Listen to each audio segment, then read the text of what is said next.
Good evening everyone. তো আজকে হলো সানডে, আর সানডেতে আমি কি কি বানালাম সেটা নিয়ে ব্লগ করার ভিডিও বানিয়েছি। তো দেখুন, সানডেতে সকাল সকাল কিন্তু হাজবেন্ড নিয়ে এসেছে টাটকা টাটকা মকা মাছ আর চিকেন নিয়ে এসেছে। তো আমি ওগুলো ধুয়ে পরিষ্কার করে নিয়েছি এবং এক সাইডে মাছ বসিয়ে দিলাম, আরেক সাইডে মাংসের আলু বসিয়ে দিলাম।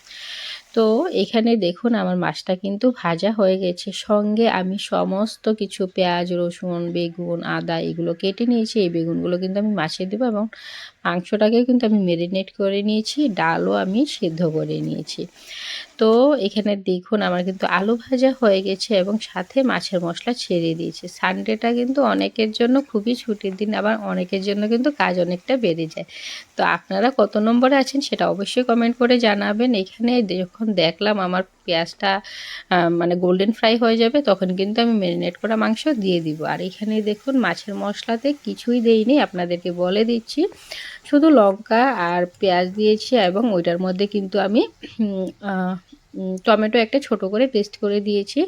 আর দিয়ে দিব নুন, স্বাদ মতো হলুদ, লঙ্কা গুঁড়োটা কিন্তু আমি Kashmiri red chilli powder add করি, ওইটাতে রঙটা খুবই সুন্দর হয় আমার মনে হয়। আপনাদের কি মনে হয় অবশ্যই কমেন্ট করে জানাবেন। এবং এখানেই দেখুন মাছটা হতে হতে পেঁয়াজটা কিন্তু আমার গোল্ডেন ফ্রাই হয়ে গেছে।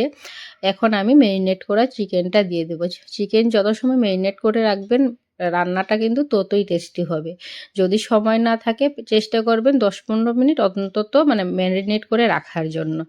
তো এখানে যে মশলাগুলো রয়েছে এটা কিন্তু আমি পেস্ট করে নিব চিকেনে দেওয়ার জন্য। আর এখানে দেখুন আমার কিন্তু মাছ অলমোস্ট কমপ্লিটই হয়ে গেছে, কারণ যখনই মশলা তেল ছেড়ে দেয় তখন ভাববেন আর হয়ে গেছে। আর এই মশলাতে কিন্তু খুব বেশি একটা সাতলাতে হয় না। এখন আমি এখানে কিন্তু গোল করে কাটা টমেটো দিয়ে দিচ্ছি। অনেক দিনই কিন্তু রিল বানিয়ে দেখাই আপনাদেরকে যে আমি কি রান্না করছি, তবে আজকে কিন্তু আমি চেষ্টা করলাম যে আপনাদেরকে ফুল ভিডিওতে দেখানোর আমি কি কি রান্না করছি, কিভাবে করছি। আর এটা কিন্তু লোকাল ধনিয়া পাতা ছিল, যেটা দিলে তরকারির স্বাদটা খুবই বেড়ে যায়। তো ভিডিওগুলো যদি ভালো লাগে না অবশ্যই লাইক করে দিবেন, শেয়ার করে দিবেন, কমেন্ট করে দিবেন এবং যারা ইউটিউব চ্যানেলে দেখবেন তারাও কিন্তু লাইক করে দিবেন, শেয়ার করে দিবেন, সাবস্ক্রাইব করে দিবেন। তো এখানে দেখুন চিকেনটাকে আমি ভালো মতো কষিয়ে নিচ্ছি এবং ডালটা আমি সোমবার দিয়ে দেবো। মাছটা যেহেতু হয়ে গেছে আরেক চুলাতে আমি মাছটা বসিয়ে দিচ্ছি। আর বাইরে থেকে জানলার ফাঁকের দিকে ওই ছাদের দিকেও দেখছি কে কী করছে। তো এই করে করে কিন্তু আমাদের রান্না অলমোস্ট কমপ্লিটের পথে চলে গেছে। দেখুন আমি ডালটা সোমবার দিয়েছি, চিকেনও অলমোস্ট হয়ে গেছে। তো ফাইনালি দেখুন আমার রান্না কমপ্লিট। আমি কি কি বানালাম, আমি এই যে ডাল কমপ্লিট করে নিলাম আর স্যালাড বানিয়েছি, যেটা খাওয়া আমাদের সবার জন্য কিন্তু খুবই দরকারি। তো এখানে বিট, শসা, গাজর, টমেটো সব কিছু দিয়েছি, মাছ হয়ে গেছে, চিকেন হয়ে গেছে। তো এটা হলো আমার ছোট্ট মিনি ব্লগ। ভালো লাগলো